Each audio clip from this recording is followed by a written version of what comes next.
Angkatan Laut Iran dilaporkan menggelar latihan rudal bertajuk Sustainable Power 1404 mulai Kamis pada 21 Agustus 2025.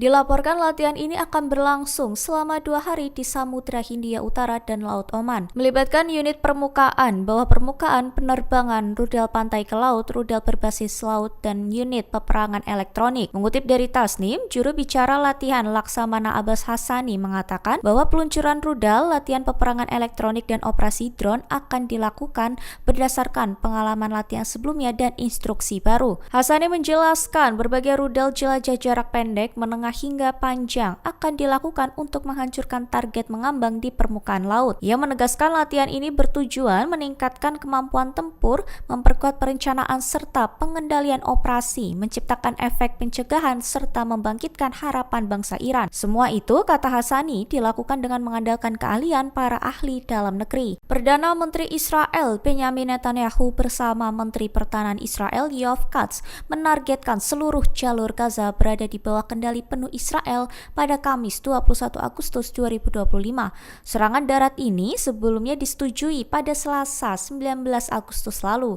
Sebagai persiapan pendudukan, ratusan ribu warga Palestina di kota Gaza diperintahkan untuk mengungsi ke selatan. Mengutip dari Tribun News bahwa rencana ini diumumkan setelah pembicaraan tak langsung dengan Hamas mengenai gencatan senjata dan pembebasan sandera berakhir tanpa hasil. Juru bicara IDF Brigadir Jenderal Evi Devrin menyebut Hamas sudah dilemahkan setelah perang berkepanjangan selama 22 bulan. Di satu sisi, Hamas melaporkan 25 warga sipil tewas akibat serangan Israel pada Rabu, termasuk 3 anak dan orang tua mereka di kamp pengungsi Sati. Serangan jarak nol dilakukan Hamas terhadap tentara IDF di medan konflik Gaza Selatan. Dilaporkan adanya pertemuan tatap muka hingga tembakan dari penembak jitu sekaligus pembunuhan komandan tank Merkava 4. Mengutip Palestine Chronicle pada 21 Agustus, hal ini diumumkan oleh Brigade Al-Qassam sayap militer Hamas pada 20 Agustus 2025. Adapun serangan itu disebut sebagai operasi multi tahap terhadap target vital militer pendudukan Israel yang dilakukan pada Rabu 20 Agustus pagi waktu setempat. Rinciannya, Al-Qassam menerobos lokasi dan menyerang beberapa tank penjaga Merkava 4 menggunakan bom Shawash dan peluru Yashin 105.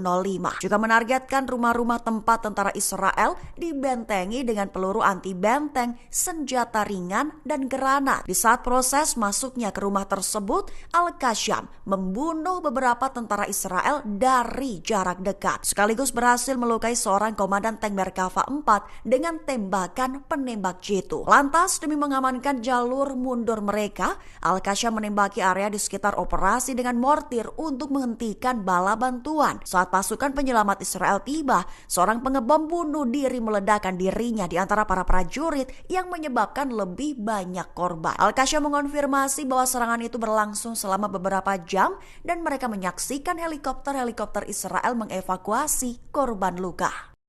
Gerakan Ansar Allah Yaman mengecam keras pertemuan yang digelar di Paris antara Menteri Luar Negeri Suriah Ashad al-Saibani dan delegasi Israel. Melalui pernyataan resminya, kelompok tersebut menilai langkah Suriah sebagai pengkhianatan terhadap perjuangan rakyat Suriah. Mereka menyebut faksi bersenjata di Suriah hanya menjadi alat kekuatan asing yang melayani proyek Zionis. Mengutip dari Al-Mayadin pada 20 Agustus bahwa Ansar Allah menilai pembicaraan itu dilakukan saat Perdana Menteri Israel Benyamin Netanyahu tengah mengumumkan langkah eskalasi baru di Gaza. Mereka juga menuding Israel terus menyerbu Masjid Al-Aqsa dan mendorong proyek Israel Raya. Kelompok itu menuduh kepemimpinan Suriah membuka pintu normalisasi dengan Israel meskipun agresi militer terhadap Suriah masih berlanjut. Ansar Allah menegaskan penolakan terhadap segala bentuk normalisasi dengan Israel serta mendesak negara-negara Arab menghentikan langkah yang mereka sebut sebagai jalan pengkhianatan agama dan moral.